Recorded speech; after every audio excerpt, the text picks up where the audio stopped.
All right, we're live. Hi everyone, thanks for joining our stream today. Today we're just going to be streaming about the new NIW workshop that we're offering.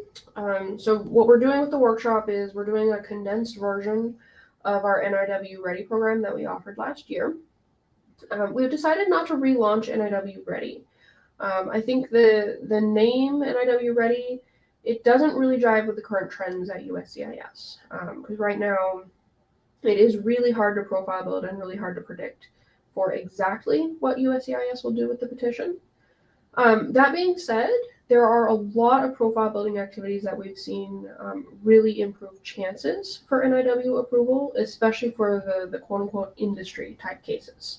So cases where you are already working in the US, you're working for a US employer, and you can't do perm, so you want to be able to prove your impact to the US and apply through the self-sponsored NIW program.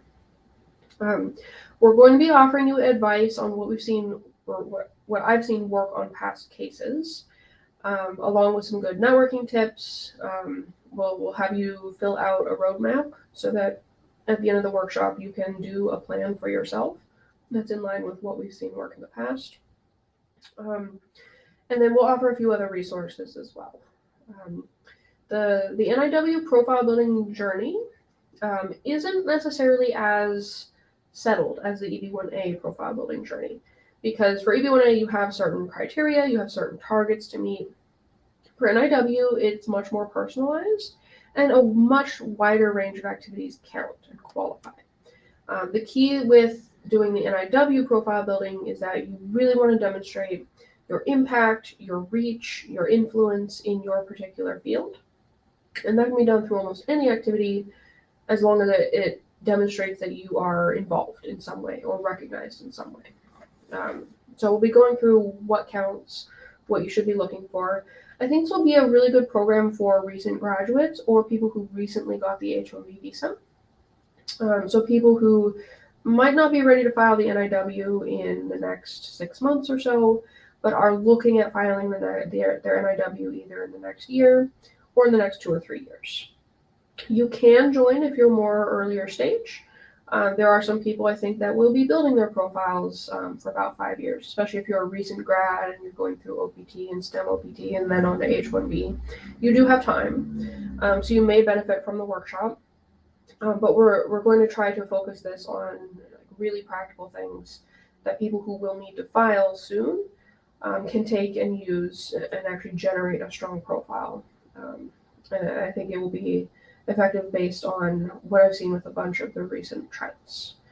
So yeah, I'm excited about this format. I think this format will be much more helpful than the cohort program we were running before, at least for now. We might bring the cohort program back once there's a little bit more certainty and once the dust settles on NIW a little bit more. But for now, it's all about preparing for an uncertain future. We want you to be the best positioned that you can be for any kind of alternative visa or self-sponsored green card in the future. All right, so feel free to start posting comments if you have questions about NIW trends, about what the program is going to be, what you'll get out of the workshop. If you want any case studies or examples, I'm happy to kind of talk through those on this live stream as well. But yeah.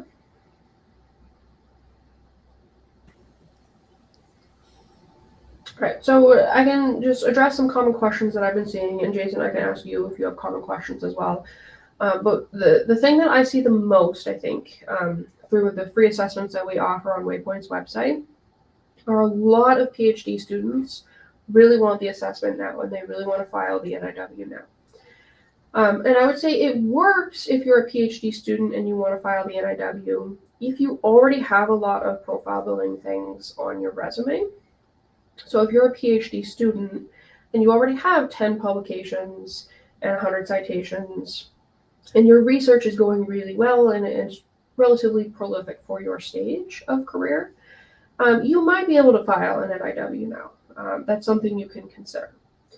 But if you're a PhD and your research has really only begun and you have maybe 1 publication and 2 citations and not very much else on the profile that's research oriented, you are probably going to need to wait either until you graduate or until you build up that research record. Otherwise, the NIW won't be very strong. Now, while you are in school, there's a lot you can do to position yourself for a strong NIW, even if you don't have a really big research record at graduation. If you can put yourself in positions where you are volunteering, you are like the go-to person for organizational matters inside either your university or a professional organization or a conference circuit, you're building your network right away. And you are demonstrating impact and contribution beyond just the research that you are doing. So you're going to position yourself really well, and this workshop can work really well for you. I also see people who are recent master's grads, and maybe they have a job offer or maybe have just started a really impressive job. Like maybe you got hired in as an AI researcher at Google or something like that. And it's genuinely impressive, but a lot of people haven't had that record of contribution yet, where they've really excelled in school, gotten some top scholarships, some top recognitions and accolades and awards in school, but nothing yet in the profession. You might also benefit from the workshop because you can build your profile pretty quickly, seeing as how you have a high profile role and the opportunity to make big impact at the company you're working for. But you need to be able to demonstrate your impact on the field overall, and not just like the fact that you are an extraordinary recent grad, or not the fact that you are working on this very particular project for this very particular company. You definitely need more than that.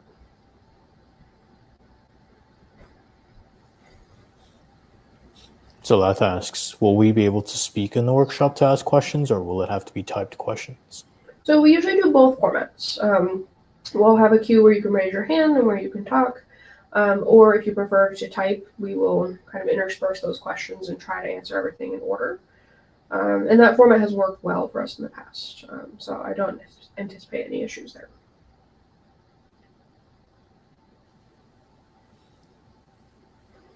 We'll try to keep plenty of time for questions on the workshop, because that's usually the part that people enjoy the most, the back and forth. And everyone learns from each other quite significantly in the Q&A session. So we'll do at least an hour of like actual learning, and then we'll go through the materials and resources, and we'll have a big Q&A.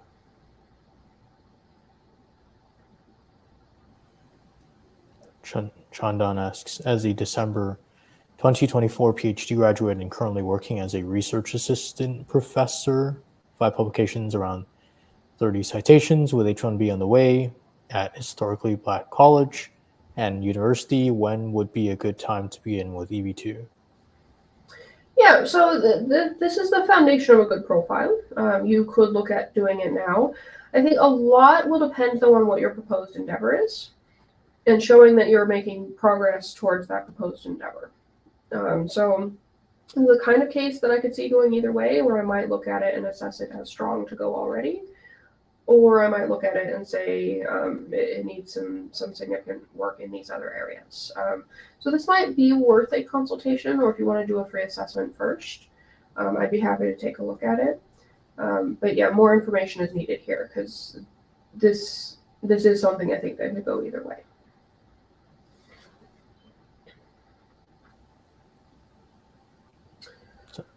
All right, Jason, have you had like trending questions come up? I know a lot of people have been talking about NIW specifically. Anything important to address here? So I think people are, a lot of industry professionals have heard that research profiles tend to be better for NIW, and as a result are starting to look into publishing papers, speaking at research conferences. Is that something that you would suggest an industry professional do to strengthen their profile? So most industry professionals really shouldn't go into research. Like, you don't need to make your profile into an academic profile. That being said, I think USCIS does kind of overvalue some of the academic activities. And so you should mirror them sometimes. Like for publications, you don't need to publish academic research in a scholarly journal. That's not really expected for most industry professionals. But you may want to seriously consider publishing something, whether it's in a professional conference that's relevant for your field, or a magazine that's relevant for your field. Anytime I can put a publication on the record, I think it demonstrates good impact because it shows that you are giving back to your industry or to your profession in a way that's not expected or normal, which is good. You want to stand out. And USCIS just likes publications generally, even though they don't have to be research. The academics will also do things like do peer review for papers, which kind of falls into this judge the work of others category. And I do recommend that industry professionals kind of mirror that as well.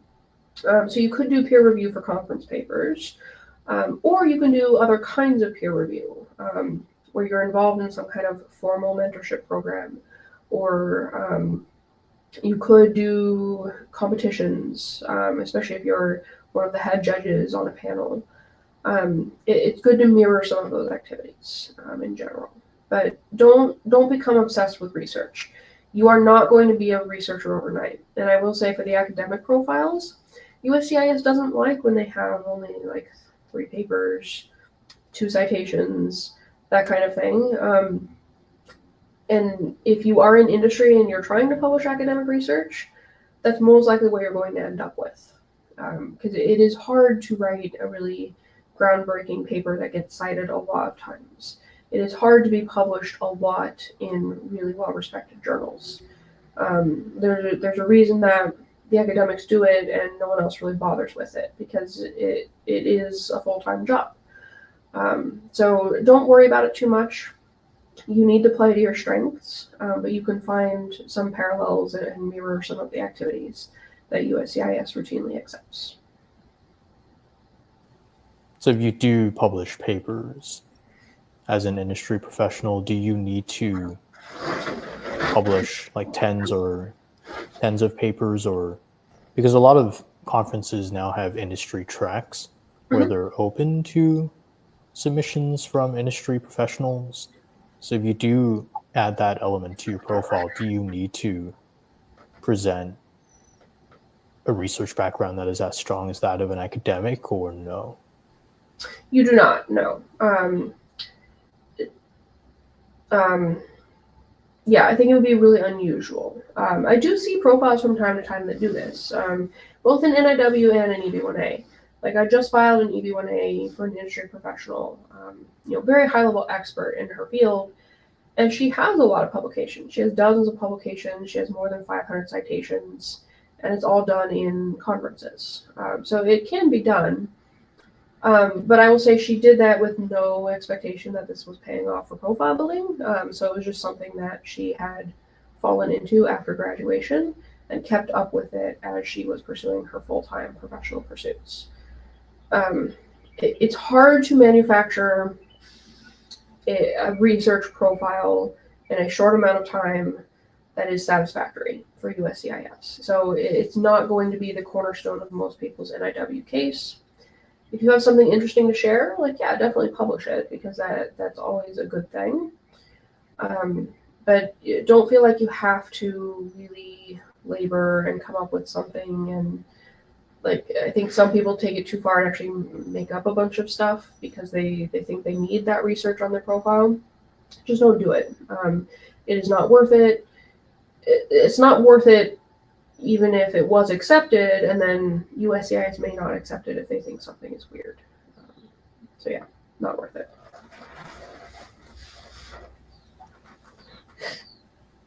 So publish papers if they make sense. And just don't feel like you have to present a researcher profile. Ortez asks, are open source contributions considered valuable for NIW? They can be. It really depends on impact. It's all about showing impact for NIW. So coming up with an open source contribution and just publishing it isn't really enough, but giving an open source contribution that is actively being discussed or worked on or improved or potentially going into licensing, or something that a bunch of people are collaborating on. That can all be really valuable, especially if you have letters that describe what the impact of this open source contribution is and what it will be into the future. Very helpful. Along with being a founder of a company and publishing Android apps. Yeah, so for this, we would be presenting the NIW as more of an entrepreneur type case. If we do present it as an entrepreneur type case, we really need to be able to show the economic impact of your business. So it would need to be, I think, more than just you in most cases. You would want to show that you're providing jobs for the US economy, that you're paying a certain amount of taxes, and that the apps that you are publishing are also serving some kind of public good or advancing some kind of US national priority. USCIS now wants both elements to be present in the case, the economic impact and the fact that you're doing something innovative or new or really good for the United States.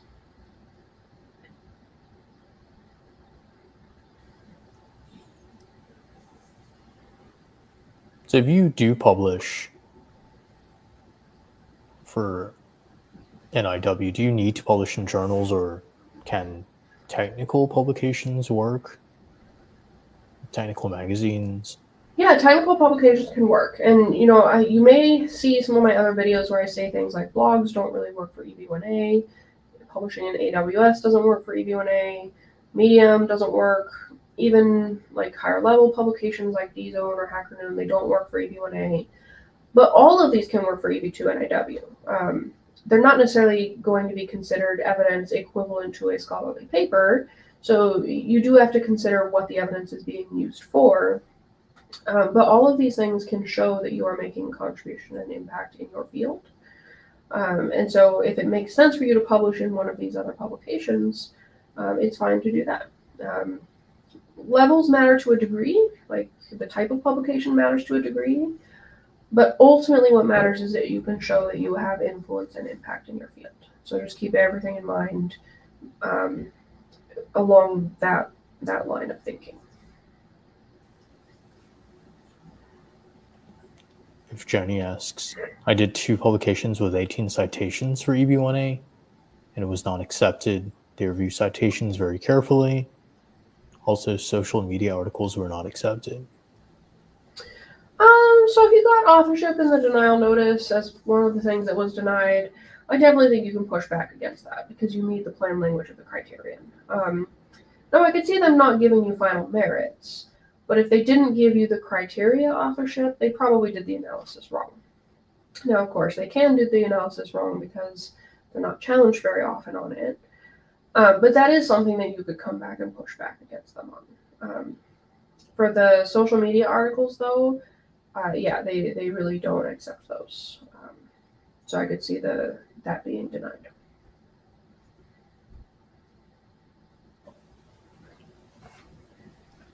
So the first step is usually coming up with a proposed endeavor. Do you have any tips or suggestions on how to get started with coming up with a proposed endeavor? Yeah. I definitely advise viewing it as a problem statement. Your proposed endeavor should not be a job title. It shouldn't be tied to a specific company. It shouldn't be a description about your qualifications, and it shouldn't necessarily rely too much on your past work. It should be a statement of what problem you want to solve for the benefit of the United States. And then the proposed endeavor statement will go into detail about how you plan to solve that problem. Your current work might be part of it. Your publication record might be part of it. The activities that you do that we'll talk about in the workshop are also part of it. But that's just the qualification piece. That's showing that you are well positioned to actually address the problem. The problem needs to be front and center. And I do recommend that you frame the problem in a way that an average American would understand. And an average American would recognize as a problem. So if you're on the cutting edge of development, sometimes it's a bit harder. Like if you want to advance AI and make it really technically sophisticated, maybe you aren't thinking about this in problem statements. But I recommend looking at it. You might be looking at the problem of too many people are spending way too much time on this task, and AI can fix that. Or you could look at the problem of farming in America is like we don't have a good grasp on the planning and resources and all of that. So AI is going to fix that. Great. You could look at it as like reducing pollution and air quality in the US and using AI to do that. And it's like, okay, that's great. All of these are problems that an average American can understand and relate to. Whereas if you just say, I'm going to make AI really advanced and great, they're not necessarily feeling that has to be done. That they have to retain your talents in order to do that. So the problem statement can be very powerful. And I don't think that a lot of tech professionals have really thought through what kinds of problems they're solving. But I guarantee you are all solving problems in some way. You just have to think about what the problem is. So is it possible to solve a problem that is of national interest even if you don't work in a traditional field of national interest? Yeah, I do non-traditional cases all the time. There are some fields where I tell the client, I really don't think this is going to work. Like a lot of things that are related to, I guess, traditional vices. If you work for a tobacco company, I don't think you're getting an NIW. If you work for a casino, I don't think you're getting an NIW. Even if you can show big economic impacts for both roles. But you don't need to be in healthcare or fundamental research. You can be in almost any field, and the U.S. is willing to consider your case if you explain how you are benefiting U.S. national interests.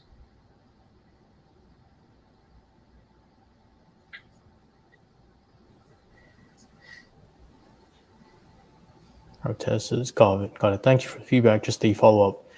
Open source contribution is related to a security fix, and this is used across various VoIP solutions. I'm hoping this is going to be valuable, and for the company, I'm the only developer and the founder, and most recently, the code functionality is built natively to Android OS, so hoping this is a strong case as well.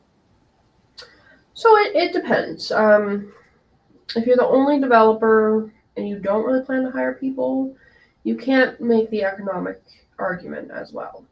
But you could potentially still make a national interest argument based on the problems that you are solving. So I think it's worth talking through a little bit more. You may or may not be ready to file now. It's an interesting idea, at least, and it has some potential. But yeah, I don't know how strong the case is right now.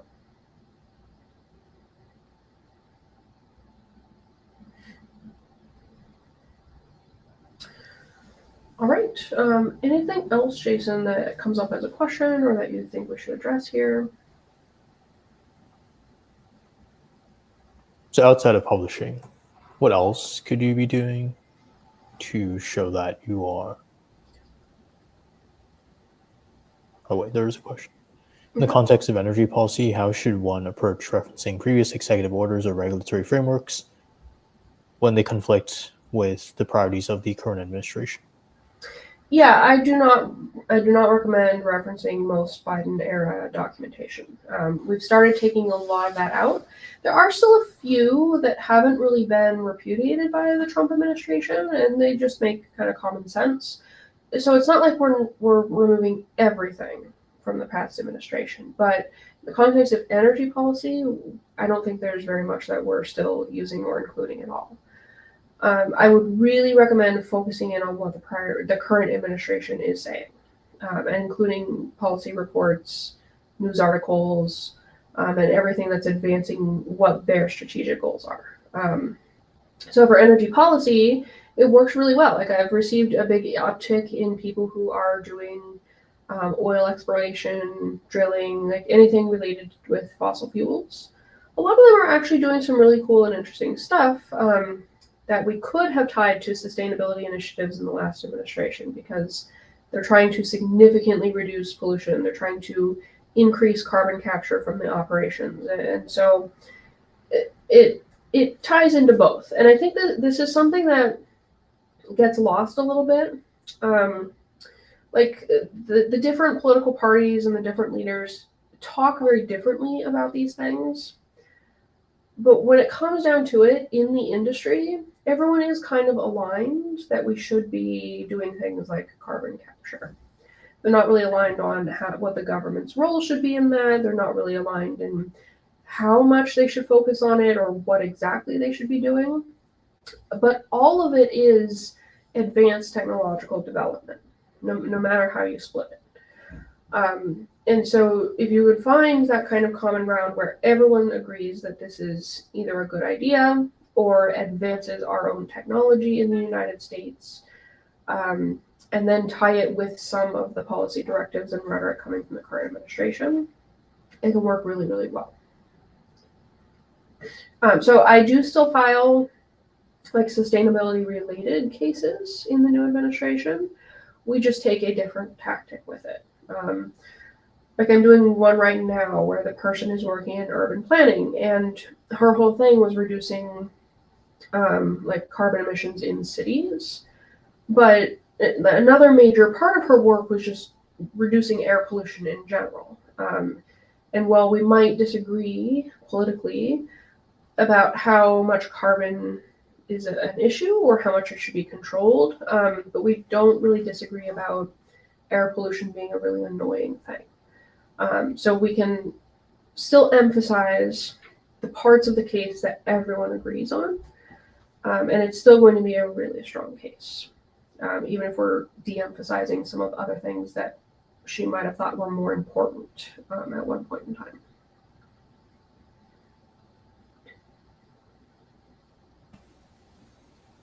What if you run AI practical implementation workshops online? I have strong experience as VCIO with AI strategy and implementation in the US and Canada, and I started online AI workshops. EB-1A was denied.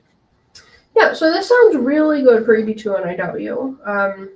In the EB-1A context, anything that's kind of new or done through social media is looked on with a bit of skepticism by USCIS. So I can see them not loving workshops in the EB-1A context. That doesn't mean it's not a viable argument. Like if you show that your workshops are really well attended, highly regarded, and are some of the best in the industry, you can kind of claim that under original contributions or something similar. But I can see USCIS being skeptical in the EB-1A context. For NIW, though, this is really good. Really good evidence that shows that you are contributing, other people are attending and noticing your contributions, and your contributions are having broader influence and impact in the field. Is there value in including them to show policy evolution, or would that undermine the relevance of the current directive? I don't think USCIS really like they're not really invested in really deeply understanding the case, and so I don't do a lot of things to show evolution. Most of the time, I'm trying to keep it as direct and to the point as possible.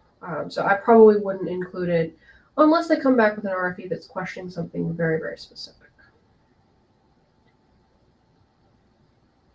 Great. No other questions?